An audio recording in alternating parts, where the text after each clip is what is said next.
नमस्ते दोस्तों, स्वागत है आपका सिनेमा ट्विस्ट हिंदी में, जहां हम लाते हैं आपके लिए हॉलीवुड और बॉलीवुड की ब्लॉकबस्टर फिल्मों की रोचक और ट्विस्ट भरी एक्सप्लेनेशन। तो तैयार हो जाइए एक नए सिनेमाई सफर के लिए, और अगर वीडियो पसंद आए तो लाइक और सब्सक्राइब जरूर कर देना।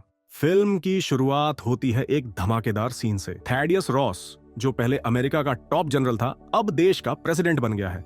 5 महीने बीत चुके हैं उसके इस नए रोल में, और अब कैमरा झूम करता है हमारे नए कैप्टन अमेरिका पर, सैम विल्सन। ये भाई किसी सुपर हीरो से कम नहीं है। वो अपने अमेरिकी मिलिट्री के प्लेन में सवार होकर एक सीक्रेट मिशन पर निकलता है, डेस्टिनेशन मैक्सिको। उसके साथ है उसका भरोसेमंद साइडकिक टॉरस, जो एक फाल्कन की तरह आसमान में उड़ता है। मतलब सैम का राइट हैंड है ये। मैक्सिको पहुंचते ही एक्शन शुरू हो जाता है। सैम, टॉरस और अमेरिकी सैनिकों की भिड़ंत होती है कुछ खूंखार आतंकवादियों से। इन आतंकवादियों ने जापान का एक कंटेनर चुराया था, जिसमें कोई बहुत कीमती चीज थी। अब चूंकि जापान और अमेरिका की दोस्ती गहरी है, तो अमेरिकी मिलिट्री जापान की मदद के लिए कूद पड़ती है। लड़ाई में सैम अपनी विंग्स और ढाल का ऐसा इस्तेमाल करता है कि दुश्मन पानी मांगने लगते हैं। कभी वो हवा में उड़ते हुए वार करता है, तो कभी एक साथ 3-4 आतंकवादियों को ढेर कर देता है। टॉरस भी कमाल करता है, अपने पंखों से सैम को फुल सपोर्ट देता है। सारी लड़ाई खत्म होती है, आतंकवादी हार जाते हैं। सैम कंटेनर लेने उनके बॉस के पास पहुंचता है। कंटेनर तो हाथ लग जाता है, लेकिन वो बॉस आखिरी वक्त पर अपनी बंदूक छोड़कर भाग निकलता है। सैम और उसकी टीम वापस अमेरिका लौट आती है।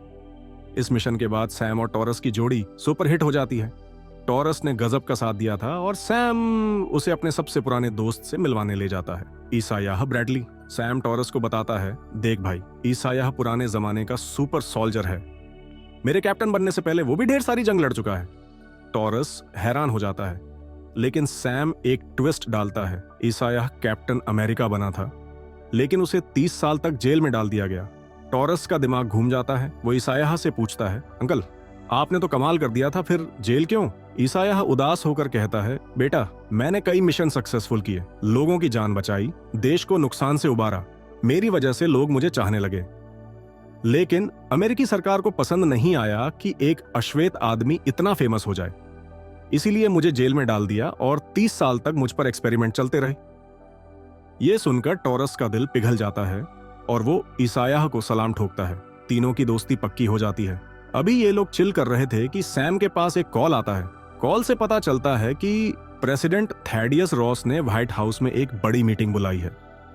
ये कोई छोटी मोटी मीटिंग नहीं, बल्कि एक ग्रैंड पार्टी है, जिसमें दुनिया भर के बड़े बड़े लोग शामिल होने वाले हैं। सैम को भी इनवाइट किया गया है। अगले सीन में सैम तैयार होकर ईसायाह और टॉरस के साथ व्हाइट हाउस पहुंचता है। वहां कई देशों के प्रेसिडेंट मौजूद हैं। पार्टी में थैडियस रॉस सैम को देखते ही उसकी तारीफ शुरू कर देता है। सैम, तूने मैक्सिको में गजब ढा दिया। जापान की खोई हुई चीज वापस लाकर तूने हमारा मान बढ़ाया। फिर सब लोग मीटिंग रूम में इकट्ठा होते हैं। थैडियस स्टेज पर चढ़ता है और मीटिंग का मेन एजेंडा बताता है। वो कहता है, कुछ साल पहले हिंद महासागर में एक नया आइलैंड पैदा हुआ था, सेलेस्टियल आइलैंड। इस आइलैंड पर एक अजीब धातु मिली है, जो दुनिया में कहीं और नहीं है। इसका नाम है एडमोंटियम। ये इतना ताकतवर है कि हर देश इसे हथियाना चाहता है, लेकिन अगर सब इसके पीछे पड़ गए तो वर्ल्ड वॉर हो सकता है। थैडियस का आइडिया है कि इस एडमोंटियम को सभी देशों में बराबर बांट दिया जाए, ताकि कोई लड़ाई ना हो। सारे प्रेसिडेंट इस बात पर हामी भरते हैं और एक नया कॉन्ट्रैक्ट साइन करने का फैसला करते हैं। थैडियस आगे बताता है, जापान ने इस धातु पर सबसे ज्यादा रिसर्च की थी और इसका शुद्ध रूप बनाया था, लेकिन फिर आतंकवादियों ने जापान की उस रिसर्च को चुरा लिया था। और यही वो मिशन था जिसके लिए सैम मैक्सिको गया था। उसने न सिर्फ जापान की रिसर्च बचाई, बल्कि एडमोंटियम को भी सुरक्षित वापस लाया। थैडियस रॉस सबके सामने सैम और टॉरस को थैंक्स कहता है। सारी बातें चल ही रही थीं कि अचानक कुछ अजीब होता है। तेज आवाजें गूंजती हैं, और फिर जो होता है वो किसी के समझ में नहीं आता। ईसायाह ब्रैडली, जो सैम के साथ वहां आया था, अचानक खड़ा हो जाता है। वो अपनी गन उठाता है और दूर खड़े गार्ड की तरफ फेंक देता है। फिर उसी गन से थैडियस रॉस पर हमला कर देता है। ये बस ईसायाह तक सीमित नहीं रहता।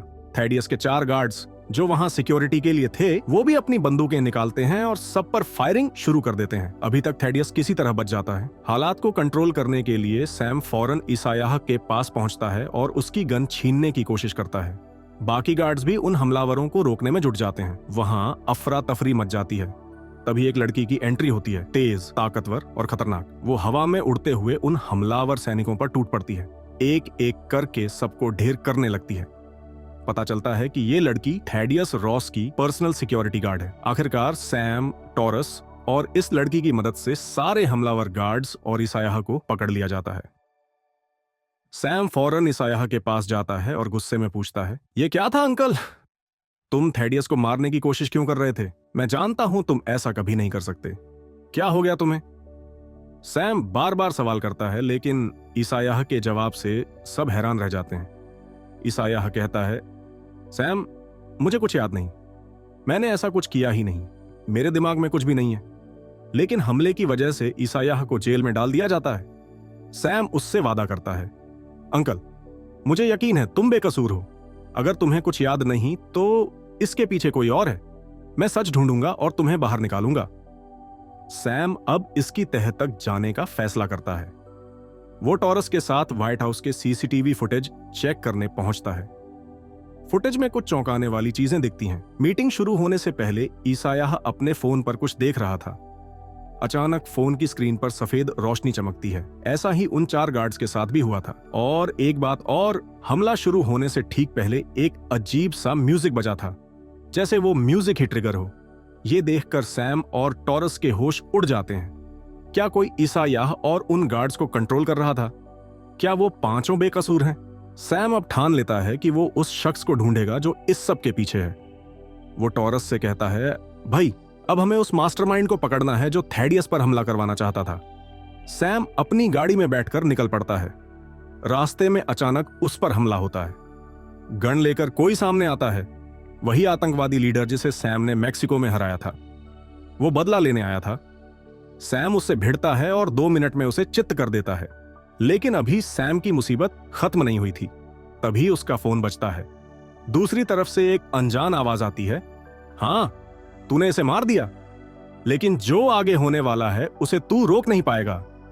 यह कॉल सैम को परेशान कर देती है। उसे एहसास होता है कि कोई उसकी हर हरकत पर नजर रख रहा है और यह शख्स जरूर थैडियस पर हमले से जुड़ा है। सैम फौरन टॉरस को बुलाता है और उस कॉल को ट्रेस करता है। पता चलता है कि कॉल किसी सरकारी बिल्डिंग से आई थी। सैम और टॉरस बिना वक्त गंवाए वहां के लिए निकल पड़ते हैं। रास्ते में सैम सोचता है, ये सब क्या चल रहा है? इसायाह को फंसाने वाला कौन है? और अब ये नया दुश्मन कौन है जो मुझे चैलेंज दे रहा है? गाड़ी की स्पीड बढ़ती है और सैम का इरादा पक्का हो जाता है, चाहे कुछ भी हो जाए, मैं सच सामने लाऊंगा। इसायाह को जेल से निकालूंगा और इस साजिश के पीछे के शख्स को सबक सिखाऊंगा। सैम और टॉरस उस सरकारी बिल्डिंग के बाहर पहुंचते हैं। बाहर से देखने में यह जगह कोई पुराना गोदाम लगता है, लेकिन सैम को शक है कि अंदर कुछ बड़ा चल रहा है। दोनों चुपके से अंदर दाखिल होते हैं। अंदर का नजारा देखकर सैम का दिमाग चकरा जाता है। वहां लैब जैसा सेटअप है।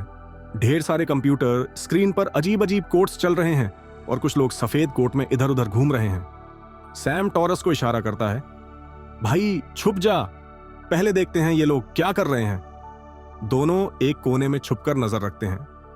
तभी एक शख्स लैब के बीच में आता है। वो कोई आम इंसान नहीं लगता। उसकी आवाज गहरी है और चेहरा ढका हुआ है। वो अपने लोगों से कहता है, व्हाइट हाउस का प्लान तो फेल हो गया, लेकिन अभी खेल खत्म नहीं हुआ। कैप्टन अमेरिका को लगता है वो हमें रोक लेगा, लेकिन वो गलत है। अगला कदम तैयार है। सैम ये सुनकर चौंक जाता है। उसे समझ आ जाता है कि ये वही मास्टरमाइंड है जो इसायाह और गार्ड्स को कंट्रोल कर रहा था। सैम और टॉरस थोड़ा और करीब जाने की कोशिश करते हैं, लेकिन तभी उनका पैर एक डिब्बे से टकरा जाता है। आवाज होती है और सारे लोग अलर्ट हो जाते हैं। वो शख्स चिल्लाता है, कोई है यहां, ढूंढो उसे। लैब में हड़कंप मच जाता है। सैम टॉरस से कहता है, अब छुपने का टाइम नहीं भाई, सीधे भिड़ते हैं। दोनों मिलकर उन लोगों पर टूट पड़ते हैं। लड़ाई शुरू होती है। सैम अपनी ढाल से एक एक को चित्त करता है, लेकिन वो शख्स जो लीडर लगता है अभी भी शांत खड़ा है।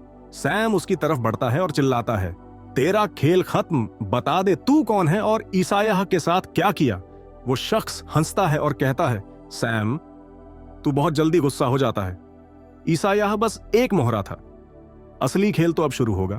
तभी वो शख्स एक बटन दबाता है लैब में एक मशीन चालू होती है और उससे अजीब सी आवाज निकलने लगती है, वही म्यूजिक जो व्हाइट हाउस में बजा था। सैम को कुछ सेकंड के लिए सिर दर्द होने लगता है, लेकिन वो अपने आप को संभाल लेता है। टॉरस पर उसका असर नहीं होता और वो फौरन उस शख्स पर हमला कर देता है। सैम भी डाल उठाकर उसकी तरफ दौड़ता है। दोनों की जोरदार टक्कर होती है और आखिरकार वो शख्स हार जाता है। वो कोई और नहीं बल्कि अमेरिकी मिलिट्री का एक पुराना ऑफिसर है, जैक रॉबर्ट्स। सैम गुस्से में पूछता है, जैक, तूने ये सब क्यों किया? जैक हंसते हुए कहता है, सैम, ये देश अब कमजोर हो गया है। थैडियस जैसे लोग इसे और बर्बाद कर रहे हैं। मैं एक नई दुनिया बनाना चाहता हूं और इसके लिए मुझे एडमोंटियम चाहिए। ईसायाह और गार्ड्स को मैंने अपने माइंड कंट्रोल डिवाइस से यूज किया। सैम को सब समझ आ जाता है। जैक ने वो म्यूजिक और फोन की लाइट का इस्तेमाल करके ईसायाह और गार्ड्स को कठपुतली बनाया था। सैम कहता है, तेरा सपना अब खत्म। ईसायाह को आजाद करवाऊंगा और तुझे सजा दिलवाऊंगा। वो सीधा व्हाइट हाउस पहुंचता है और थैडियस रॉस को सारी सच्चाई बताता है। थैडियस फौरन ऑर्डर देता है कि ईसायाह को जेल से रिहा किया जाए। सैम खुद जेल जाता है और ईसायाह को बाहर लाता है। ईसायाह सैम को गले लगाता है और कहता है, तूने मेरा भरोसा नहीं तोड़ा। सैम मुस्कुराता है और कहता है, आप मेरे लिए फैमिली हो, अब कोई आपको परेशान नहीं करेगा। आखिरी सीन में सैम, टॉरस और ईसायाह एक साथ बैठे हंसी मजाक कर रहे हैं। तभी सैम का फोन फिर बजता है। स्क्रीन पर एक मैसेज आता है, सेलेस्टियल आइलैंड पर नई मुसीबत, तैयार रहो। सैम टॉरस और ईसायाह को देखता है और कहता है, लगता है अभी आराम का टाइम नहीं, चलो अगली जंग के लिए तैयार हो जाएं। तीनों हंसते हैं। तो दोस्तों, ये थी आज की movie explanation cinema twist Hindi की तरफ से। उम्मीद है आपको ये पसंद आई होगी। अगर हाँ तो लाइक करना ना भूलें, चैनल को सब्सक्राइब करें और नोटिफिकेशन बेल जरूर दबाएं ताकि आपको हर नई वीडियो का अपडेट मिलता रहे। मिलते हैं अगली वीडियो में।